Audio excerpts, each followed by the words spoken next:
வணக்கம். தமிழ் ஃபுட் கார்னரில் இன்றைக்கி ரைஸ் கீர், அதாவது அரிசி பால் பாயாசம் பண்ண போகிறோம். இப்போ இதை எப்படி பண்ணுறதுன்னு பார்க்கலாம். 2 டேபிள் ஸ்பூன் பாஸ்மதி அரிசியை 2 தடவை கழுவிட்டு இந்த கிண்ணத்தில் எடுத்து வச்சுருக்கேன். அதில் தண்ணி சேர்த்து அரை மணி நேரம் ஊற வச்சிடலாம். அரை மணி நேரம் ஆச்சு. பாஸ்மதி அரிசி ஊறியிருக்கு. இந்த மாதிரி ஊற வச்சிட்டோம்னா கீர் பண்ணும்போது நல்லா சாஃப்டாக வெந்துடும். ஸ்டவ்வில் ஒரு அடிக்கனமான பாத்திரம் போட்டிருக்கேன். ரைஸ் கீர் பண்ணுறதுக்கு அடிக்கனமான பாத்திரமாக எடுத்துக்கோங்க. ஃபஸ்ட்டு இதில் ஒரு 1/4 கப் போல் தண்ணி சேர்த்துக்கலாம்.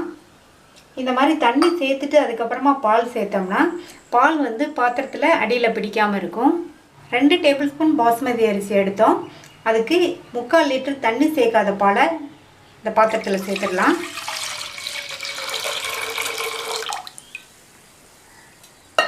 பால் சூடாகி பொங்கி வருது. இப்போ ஸ்டவ்வை லோ மீடியம் ஃப்ளேமில் வச்சுட்டு ஒரு 5 நிமிஷம் போல் இந்த மாதிரி கிண்டி விட்டுட்டே இருக்கணும். தொடர்ந்து கிண்டி விட்டுட்டே இருக்கணும். அப்போ தான் பால் அடிப்பிடிக்காமல் இருக்கும். அடுத்து ஊற வச்ச இந்த பாஸ்மதி அரிசியை சேர்த்துடலாம். அரிசியை அரை மணி நேரம் ஊற வச்சு தான் இந்த கீர் பண்ணணும். அரிசியை சேர்த்ததுக்கப்புறமா ஒரு நிமிஷத்துக்கு ஒரு தடவை இந்த மாதிரி கிண்டி விட்டுட்டே இருக்கணும். இப்போவும் ஸ்டவ் லோ மீடியம் ஃப்ளேமில் தான் இருக்கணும். ஓரங்களில் படிகிற ஆடையெல்லாம் இந்த கரண்டியை வச்சே இந்த மாதிரி எடுத்து இந்த பாலுக்குள்ளேயே விட்டுருங்க. இப்போ 5 நிமிஷமாக கிண்டி விட்டு பால் கொஞ்சம் வற்றிருக்கு. இப்போது இதிலேருந்து கொஞ்சமாக பால் எடுத்து ஒரு கிண்ணத்தில் சேர்த்துடலாம். அது கூட குங்குமப்பூ கொஞ்சம் சேர்த்துடலாம். இந்த மாதிரி குங்குமப்பூ இந்த கீருக்கு சேர்க்குறது நல்ல டேஸ்ட்டும் வாசனையும் கொடுக்கும். முந்திரி, பாதாம், பிஸ்தா எடுத்து வச்சுருக்கேன். அதை இந்த உரலில் சேர்த்துட்டு 1-2 இடிச்சுக்கலாம்.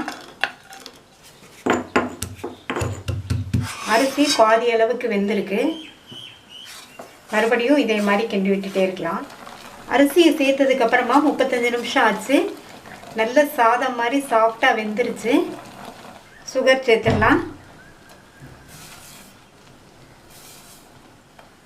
3 டேபிள் ஸ்பூன் சேர்த்துருக்கேன். இது கரெக்டாக இருக்கும். நீங்கள் உங்களுக்கு சுவைக்கு தகுந்தபடி சேர்த்துக்கங்க. நல்லா அரிசி வெந்ததுக்கப்புறம் தான் நீங்கள் சுகர் சேர்க்கணும். சேர்த்துற சர்க்கரை நல்லா கரைஞ்சி வரட்டும். சர்க்கரையெல்லாம் நல்லா கரைஞ்சிருச்சு. க்ரஷ் பண்ண பாதாம், முந்திரி, பிஸ்தாவை இதில் சேர்த்துடலாம். சேர்த்துட்டு கலந்து விட்டாச்சு. அடுத்து குங்குமப்பூவை பாலில் கலந்து வச்சோம்ல, அதை சேர்த்துடலாம்.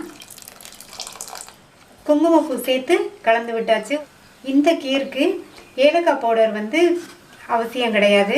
நீங்கள் விருப்பப்பட்டீங்கன்னா சேர்த்துக்கங்க. இந்த குங்குமப்பூ வாசனையோட டேஸ்ட்டோட இந்த கீர் ரொம்ப ரொம்ப நல்லாயிருக்கும். குங்குமப்பூ சேர்த்ததுக்கப்புறமா 2 நிமிஷம் கொதிச்சிருச்சு. இதை சூடாகவும் சாப்பிட்லாம். ஃப்ரிட்ஜில் வச்சு சில்லுன்னு சாப்பிட்றதுக்கும் ரொம்ப நல்லாயிருக்கும். கீர் ஆல்மோஸ்ட் ரெடி ஆயிடுச்சு. இப்போ ஸ்டவ் ஆஃப் பண்ணிவிட்டு மூடி வச்சிடலாம். ஒரு 3 நிமிஷம் கழித்து சர்வ் பண்ணிக்கலாம்.